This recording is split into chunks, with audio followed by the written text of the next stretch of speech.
Explain करेंगे रोज़ेनक्रेंट्ज़ and गिल्डेस्ट्रेन are death. इस पूरी कहानी में हम इन्हें रोज़ और गिल के नाम से जानेंगे। इनका नाम थोड़ा सा प्रोनाउंस करने में अजीब है, सुविधाहीन है, इसलिए इन्हें रोज़ गिल ही कहेंगे। रोज़ेनक्रेंट्ज़ एंड गिल्डेस्ट्रेन आर डेथ टॉम स्टॉपर्ट ने लिखा है। ये हैमलेट अगर आपने पढ़ रखी हो शेक्सपियर की कहानी, तो उसमें दो माइनर कैरेक्टर जो कि हैमलेट के चाइल्डहुड के फ्रेंड्स रहते हैं, उन दोनों की नज़रिए से हैमलेट को ही हम देख रहे हैं। स्टार्ट करते हैं। रॉज और गिल कहानी स्टार्ट होती है ऐसे ही कि रॉज और गिल घोड़े पर इधर उधर घूम रहे होते हैं। उन्हें नहीं पता वो क्या कर रहे हैं और क्यों घूम रहे हैं। रोज़ेनक्रेंट्ज़ बार बार सिक्के उछालता है और हर बार सिक्का एक ही सिरे पर उतरता है और रोज़ उसे बार बार जीत लेता है, जबकि गिल्डेस्ट्रेन लगातार कई बार सिक्के उछालता रहता है लेकिन हर बार वो हारता है, जिसके कारण वो थोड़ा सा दुखी सा रहता है, थोड़ा सा दुखी टाइप में दिखाई देता है। लेकिन रोज़ खुशी के मारे सिक्का फ्लिप करना जारी रखता है। रोज़ 92 बार मिंटू से 92 टाइम्स उछाल चुका है और बार बार हिट्स ही आ रहे हैं। गिल्स को आश्चर्य होता है कि क्या वे ऐसी दुनिया में प्रवेश कर रहे हैं जहां संयोग और समय के नियम अनुपस्थित है। ये दोनों याद करने की कोशिश करते हैं कि ये घूम ही क्यों रहे हैं इधर उधर। रोज को याद आता है उन्हें एक दूत ने बुलाया था। कौन से दूत ने? तो डेनमार्क में जो राजा थे क्लॉडियस, उन्होंने अपना दूत भेजा था इन दोनों को बुलाने के लिए। इन दोनों को क्यों बुलाया गया है? क्योंकि हैमलेट अजीब व्यवहार कर रहा है और ये दोनों उसके बचपन के फ्रेंड्स हैं।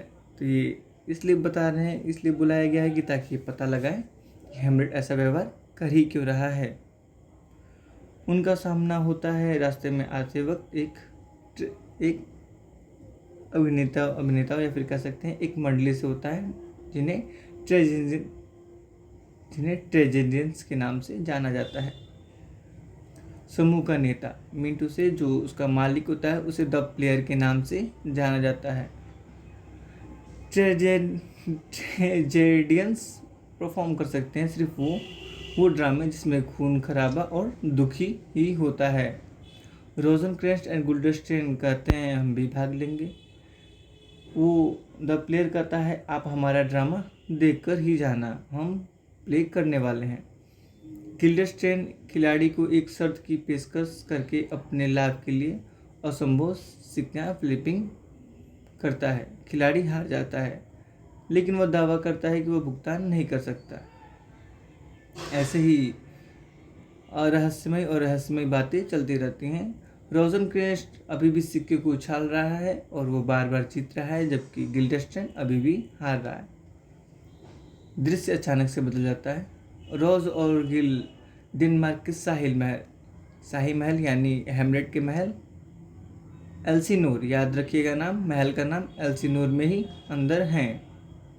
ये दोनों देखते हैं कि हैमलेट और ओफिलिया, अचानक से हैमलेट का सीन स्टार्ट हो गया है। हैमलेट और ओफिलिया आपस में बहस कर रहे हैं और दूसरी दिशाओं में चले गए, मतलब एक दूसरे से झगड़ा करके इधर उधर चले गए। रोज गिल्डेस्ट्रेन और रोज ये सब भूल जाते हैं और फिर अपने बचपन के दोस्त के बारे में सोचने लगते हैं। मिंटू से हैमलेट के बारे में बात करने लगते हैं। वे दोनों सोचते हैं कि हैमलेट कैसे पागल हो गया, इसका पता कैसे लगाया जाए। आपस में अजीब सी बातें करते हैं और फिर कहते हैं कि चलो एक गेम खेलते हैं। मैं गिल्डेस्ट्रेन बन जाता हूँ हैमलेट और मैं रोज़ेनक्रेंट्ज़ बन जाता हूँ हैमलेट और तुम गिल्डेस्ट्रेन मुझसे क्वेश्चन पूछो। ये दोनों आपस में खेलते हैं और एक दूसरे से क्वेश्चन पूछते रहते हैं। गिल्डेस्ट्रेन खुद को हैमलेट होने का दिखावा करता है और रोज़ेनक्रेंट्ज़ उससे क्वेश्चन पूछता है। दोनों एक दूसरे क्वेश्चन पूछते हैं लेकिन कुछ बात आगे नहीं बढ़ती। हैमलेट की अशांत स्थिति उन सबको समझ में नहीं आती और हैमलेट के कारण वहाँ के राजा और वे दोनों समझते हैं कि हेमलेट इस कारण शायद परेशान है क्योंकि वहाँ के पूर्व राजा जो हेमलेट के पिता थे उनकी मृत्यु हो गई और सिंहासन पर हेमलेट को नहीं बल्कि उसके चाचा को बैठा दिया गया और उनकी माँ गर्टरूड ने भी उसके चाचा से शादी कर ली। ये दोनों ये कंक्लूजन निकालते हैं कि हो सकता है कि हेमलेट इसी वजह से अजीब व्यवहार कर रहा हो, जो कि एक तरफ से सही प्रदर्शित होता है। हेमलेट एक अजीब सा भाषण जैसा हमने हेमलेट पढ़ रखा है, उसमें बहुत सारे मोनोलॉग हैं जो हेमलेट देता रहता है, लंबे चौड़े भाषण। जब रोज़ और गिल इसके पास आते हैं और इससे बात करते हैं तो हेमलेट इन दोनों को घुमा देता है। कहने का मतलब अपने बड़े बड़े डायलॉग से इन दोनों को चुप ही करा देता है। अब ट्रेजेडियंस आ चुके हैं। पोलिनियस हेमलेट को ये बताता है कि ट्रेजेडियंस आ चुके हैं। रोज़ और गिल इस बात से निराश हैं कि उन्होंने हेमलेट से कुछ बात नहीं निकलवा पाई, या फिर वे यही नहीं समझ पाए कि हेमलेट पागल है या फिर नाटक कर रहा है। पोलिनियस हेमलेट और ट्रेजेडियंस प्रवेश करते हैं। हेमलेट घोषणा करता है कि अगले दिन एक नाटक होगा। नाटक का नाम होगा मर्डर ऑफ गोनज़ैगो। हेमलेट के पत्ते और रोज, गिल और प्लेयर हेमलेट से अजीब व्यवहार के कारणों में चर्चा करते हैं। वहाँ से द ट्रेजेडियंस चले जाते हैं, जबकि रोज और गिल मृत्यु के बारे में चर्चा करते हैं कि मौत क्या होती है। क्लॉडियस, गर्टरूड, पोलिनियस और ओफिलिया प्रवेश करते हैं। रोज गिल बताते हैं कि हेमलेट चाहता है कि वे लोग भी नाटक में भाग लें और हेमलेट प्रवेश करता है। रोज और गिल नहीं देखते हैं कि हेमलेट क्या कर रहा है, शायद वो आत्महत्या करने की कोशिश कर रहा है। ओफिलिया भी प्रवेश करती है और हेमलेट और ओफिलिया में फिर से एक बार बहस होता है। ट्रेजेडियंस में से एक, जिसका नाम अल्फ्रेड, वो गर्टरूड के रूप में तैयार होता है और ऐसे ही ये लोग एक बार ये ड्रामा परफॉर्म करते हैं। अचानक से पर्दा गिर जाता है।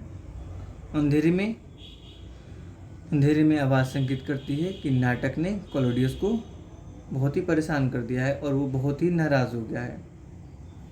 अब क्लॉडियस और गिल्डरस्टेन को कहा जाता है कि तुम हेमलेट के साथ जाओगे इंग्लैंड में, और एक लेटर दे दिया जाता है रोज और गिल को, जिसमें लिखा रहता है कि हेमलेट जैसे ही लंदन पहुंचे उसे मार दिया जाए। अब अचानक से पर्दे गिरते हैं और फिर दूसरा सीन स्टार्ट होता है। तीसरा सीन, रोज और गिल एक अपने आप को